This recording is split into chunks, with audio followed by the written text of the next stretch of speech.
இப்போ மடிமேல வந்து உட்காந்துட்டு நான் பாருங்க வெங்காயம் தொழிச்சிட்டு தொழிக்கிறதுக்கெல்லாம் வந்து உட்காந்துட்டு பாருங்க சேட்டையை பாருங்க. கத்துக்குட்டிமா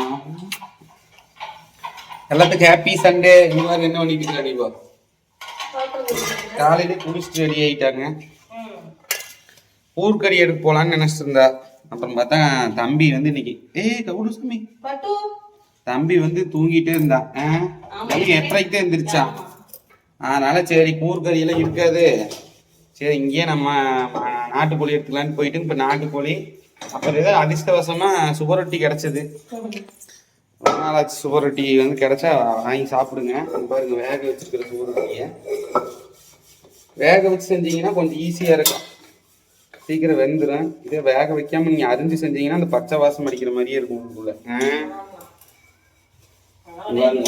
தொங்குறது பாரு, தொங்கிட்டு இப்ப அங்க கால் வைக்கணுமா? அதுதான் இந்த வாத்தை வளர்க்குற கூட வச்சிருக்கோம்லங்க, இது மேல கால் வச்சு ஏறான். அப்புறம் அந்த காய்கறி ஸ்டாண்ட் மேல கால் வச்சு ஏறான். அது உள்ளுக்குள்ள இருந்து இடிக்கிறகல்ல அது மேல கால் வச்சு ஏறணும். ஆமா சேட்டை வர வர ரொம்ப ஓவர் சேட்டை ஆகி போச்சு. கால் அமுத்தி விட சொல்றானுங்க. கால் வலிக்குதுன்னு கால் அமுத்தி விடுவான் மாமா. வெங்காயம் வலிக்காம கை பிடிச்சி இழுக்கிறான். கால் அமுத்தி விடுங்க கால் அமுத்தி விடுன்னு.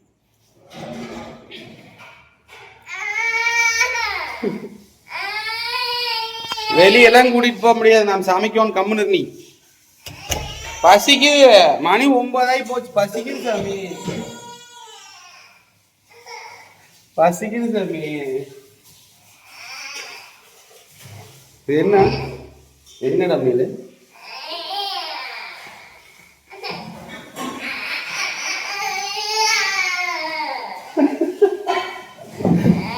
காலம் தரு காலம் தரு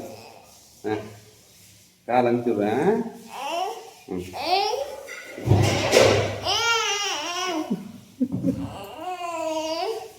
இவன் வந்து ஏற்றி ஏன்னா வேலையே செய்யாம வேலை செய்யணும், பசிக்குது எனக்கு. ஆமா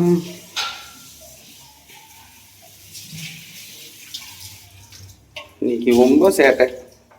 சரி ஓகே ஃப்ரெண்ட்ஸ், இதான் நடந்துட்டு இருக்குது. நீங்களாம் இன்னைக்கு என்ன சண்டே ஸ்பெஷல்னு சொல்லுங்க. முடியாது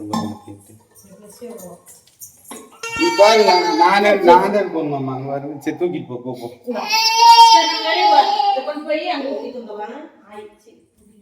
கதவு திறந்து வெளியே கூட்டிட்டு போனதான் சாமி. ஃப்ரெண்ட்ஸ் இனிமேல் சமைச்சு சாப்பிட்ணும். நீங்களும் என்ன சாப்பிட்டீங்கன்னு சொல்லுங்கள். சின்ன வீடியோ அடுத்த வீடியோவில் பார்க்கலாம். பை.